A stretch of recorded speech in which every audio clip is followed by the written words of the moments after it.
Estes eram os 11 sinais de que alguém era uma bruxa. Você fala com seu gato? Tem problemas de pele? Se vivesse na Idade Média, teria más notícias.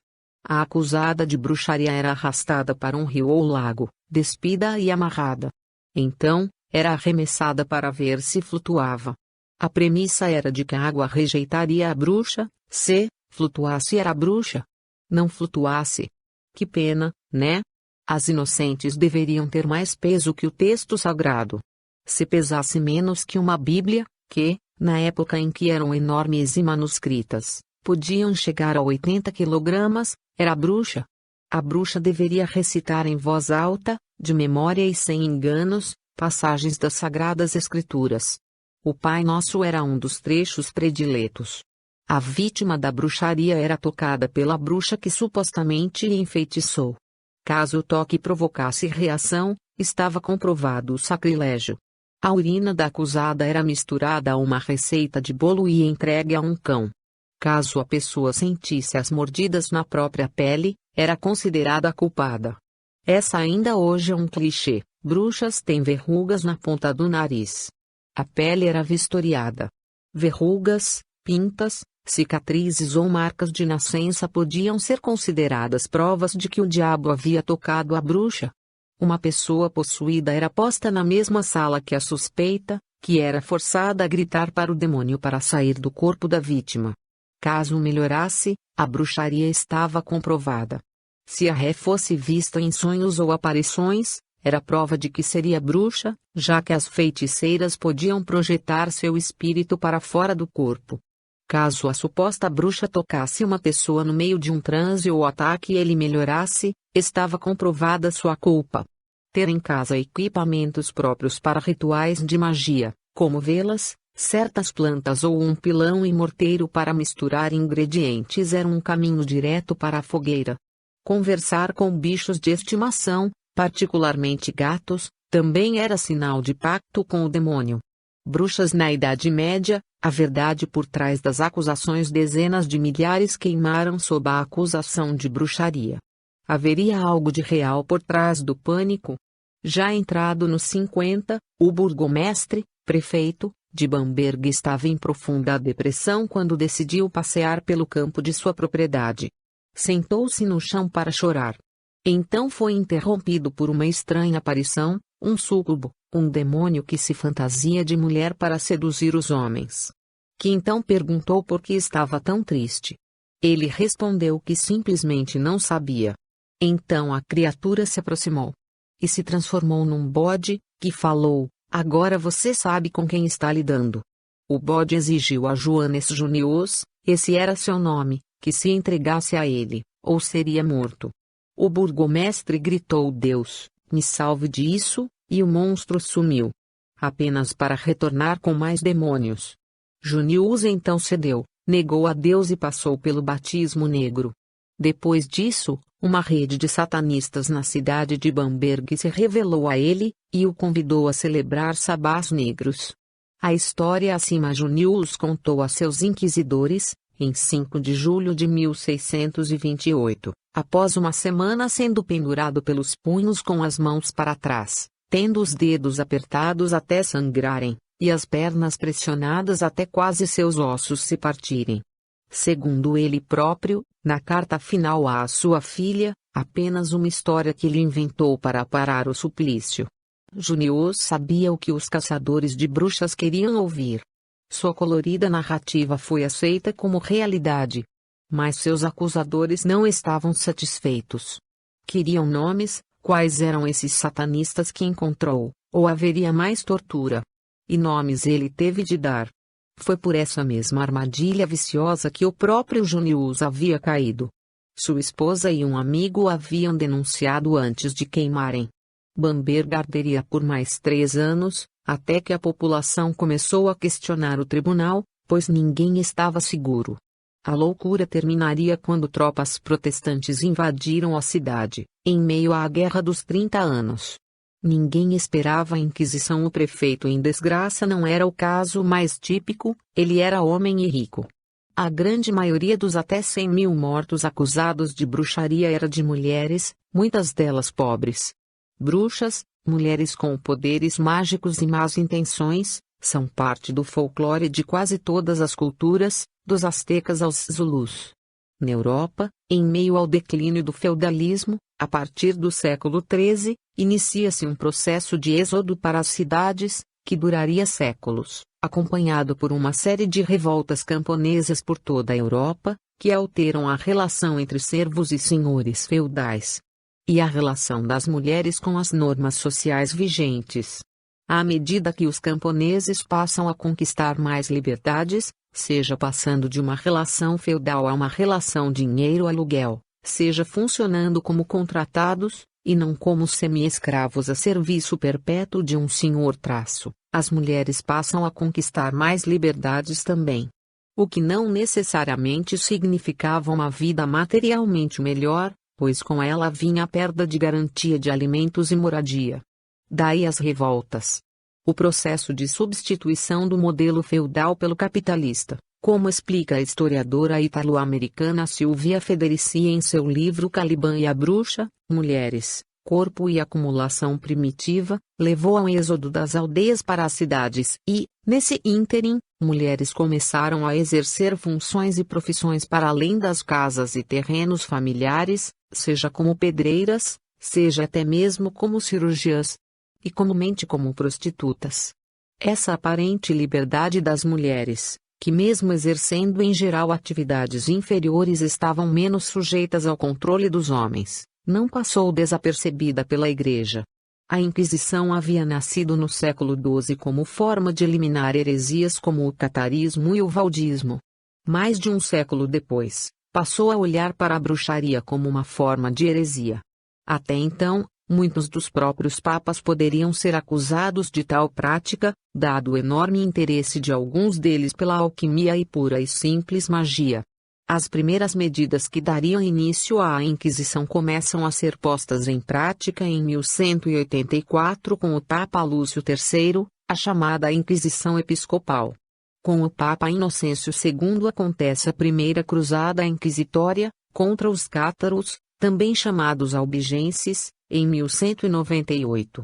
O Tribunal do Santo Ofício, ou a Inquisição Papal, é criado oficialmente em 1229 a 1230 pelo Papa Gregório IX durante o Concílio de Toulouse. Em 1320, finalmente, o Papa João XXII inclui a bruxaria no rol de heresias. As bruxas passam a ser o alvo preferencial da Inquisição a partir do século XIV, após o surto de peste negra, que dizimou um terço da população europeia e foi lido por líderes religiosos como uma forma de punição pela leniência a heresias e comportamentos não cristãos. Obra indireta e direta de Bruxas e Magia Negra.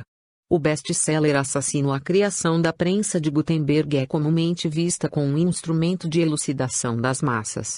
Uma visão idílica. Veja o caso do clérigo católico Heinrich Kramer. Em 1487, ele lançaria Malleus Maleficarum. Um livro que deveu seu sucesso ao revolucionário método de reproduzir livros e, por 2 séculos, o segundo mais vendido na Europa após a própria Bíblia. É um guia de caça às bruxas e heresias afins. Nele, Kramer endossa o extermínio, valendo-se de detalhadas análises legais e teológicas, louvando a prática da tortura para obter confissões. E, um ponto central, afirma que mulheres têm tendência natural a se tornarem bruxas. O Malleus, diz Jarmai Makolosh no livro Reformation, Europes Haus Divided, foi escrito como uma forma de vingança e autojustificação por Kramer ter sido impedido de levar adiante um dos primeiros processos contra bruxas na região do Tirol. Kramer foi expulso da cidade de Innsbruck e, após apelar ao Papa Inocêncio VIII, este lhe atendeu com uma bula, em 1484, a Summis Desiderantes Affectibus, que lhe garantia jurisdição para atuar na Alemanha. Até a publicação do livro, a bruxaria era considerada um crime menor, punido com castigos físicos diversos. Uma esquisitice folclórica de velhinhas mal orientadas pelos padres. Após a publicação do Malleus, autoridades católicas e protestantes passaram a usá-lo no julgamento e condenação de suspeitas de bruxaria, tornando mais brutal a perseguição. O livro não era usado por inquisidores, mas sim por tribunais seculares, em especial durante a Renascença. Quem queimava os acusados de bruxaria era o Estado, não o clero, o governo da Espanha, Portugal, dos vários estados alemães, etc. Só nos estados papais, onde a Igreja também era a autoridade secular, a Inquisição tinha poder para executar, como no célebre caso do teólogo Giordano Bruno, que queimou em Roma, em 1600. Simpatia pelo diabo não era só a negação a Cristo que movia a fúria contra as bruxas. O escândalo andava de mãos dadas com a fé em ceifar vidas inocentes. Acusações de sexo com demônios eram lugar comum durante o auge da perseguição a mulheres consideradas bruxas, entre os séculos XIV e XVII, uma época em que sexo era um tabu, como conta o historiador Davi M. Friedman, em Cultural History of the Penis. Não era incomum que os juízes nos julgamentos das bruxas exigissem detalhes minuciosos das alegadas práticas sexuais. Quanto mais inventivos os atos, maior a sensação nas sessões de tortura que submetiam as acusadas e que prenunciavam o auto de fé. Além de curandeiras, aquelas mulheres que não seguiam à risca normas sociais da época, como se portar de maneira recatada, obedecer aos pais e marido, etc., eram alvos dos inquisidores, assim como as mentalmente insanas ou perturbadas. Ou, sem fazer nada, as que tivessem o azar de serem denunciadas por inveja, ciúme ou, como no caso do prefeito, alguém forçado a dar um nome. Também escandalosa é a origem do veículo favorito das bruxas, a vassoura. Atestado por múltiplas fontes e em múltiplas receitas, o unguento voador era um composto tradicional alucinógeno feito de plantas venenosas como a mandrágora, a beladona e a figueira do diabo. Provável vestígio da era dos druidas, era usado em rituais noturnos, que envolviam vassouras de um jeito peculiar. No julgamento da nobre irlandesa Alice Kitteler, em 1324, é mencionado que as bruxas confessaram besuntar o cabo com unguento e cavalgá-lo até o ponto de encontro, ou ungirem-se nas axilias e em outros locais peludos. Não ria. Alice foi queimada viva. Histeria e hecatombe. O livro europeu It Trials, ter Fondation Popular and Learned Culture, de Richard Kiekefer, traz uma longa e assustadora lista de julgamentos de bruxas a partir do século XIV, como por exemplo o julgamento de 600 pessoas acusadas de bruxaria na cidade de Toulouse entre 1320 e 1350, sendo 400 delas condenadas e executadas. Ou 400 pessoas julgadas e 200 condenadas e executadas na vizinha Carcassonne, na mesma época. Além das torturas, havia ainda os métodos práticos para encontrar bruxas. O mais comum era o teste da água. Uma mulher era arrastada para um lago ou rio, despida e amarrada. Ao ser atirada, se flutuasse, era bruxa. Se afundasse, eles até tentavam puxar de volta. A explicação é que bruxas repeliam a água por terem rejeitado seu batismo ao aceitarem Satã.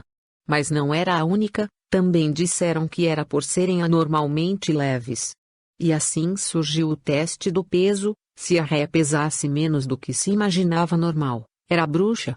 A Alemanha do fim do século XVI e começo do XVII viu alguns dos maiores autos de fé registrados na história.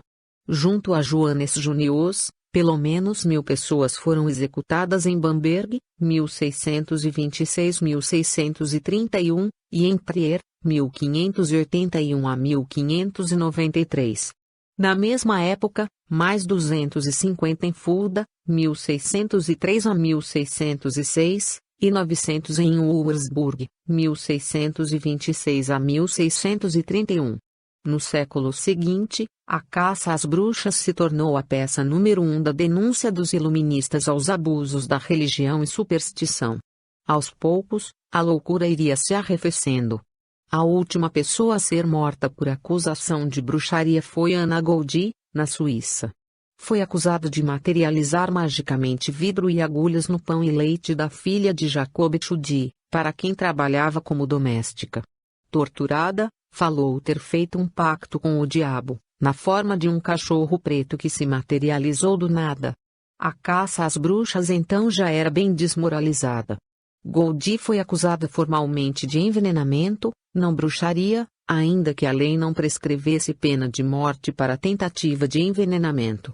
Era 1784, 8 anos após a morte de Davi Hume, 6 anos da de Voltaire e Rousseau, um após a de D'Alembert e o mesmo da de Diderot, filósofos anticlericais que dariam origem ao jeito moderno e secular de pensar. Antes do fim do século, em 1798, os estados papais seriam capturados pela França, restaurados em 1800 e novamente capturados sob Napoleão, em 1808. O total de mortos por acusações de bruxaria desde a Idade Média é controverso. A cifra mais baixa, 35.000, é defendida pelo historiador William Monter, da Northwestern University. Em seu livro Witchcraft, sem tradução, de 1994, a historiadora Anne Llewellyn Barstow chegou a 100.000. Mas, afinal, tudo isso foi mesmo por nada? As bruxas existiam? A resposta é sim. Havia de fato satanistas na Idade Média. Ao menos um caso é bem registrado, o dos luciferianos, um grupo derivado dos cátaros que viveu na Alemanha do século XIII. Acreditavam que Satã havia sido injustiçado e na verdade era o lado bom da guerra com Deus. Mesmo se satanistas reais fossem raros ao ponto da irrelevância, o que não faltava era candidatos a mago. Alquimistas ganhavam fortunas não só por fórmulas como por rituais secretos. Os grimórios, livros de feitiços, circulavam por mãos cobiçosas por toda a Europa. O Grimório de Honório, do século XIII, era atribuído a um papa. Ele ensinava como escapar do purgatório e invocar demônios, entre outras. A diferença entre alquimistas e bruxas é que os primeiros eram homens, ricos, educados e próximos ao poder, conselheiros de reis e papas, justificando sua atividade como uma manipulação da natureza. As bruxas eram conhecedoras de ritos e poções de tempos pagãos, sem entender como isso poderia ser visto como adoração a Satã. Como os alquimistas, todas, ou quase todas, deviam se ver como boas cristãs. Certamente, algumas delas e alguns deles usaram seus poderes, bem reais, no caso de venenos, para o mal. Mas quem teve uma vovozinha tradicional, daquelas que fazem rezas, simpatias e garrafadas, conheceu a bruxa atípica.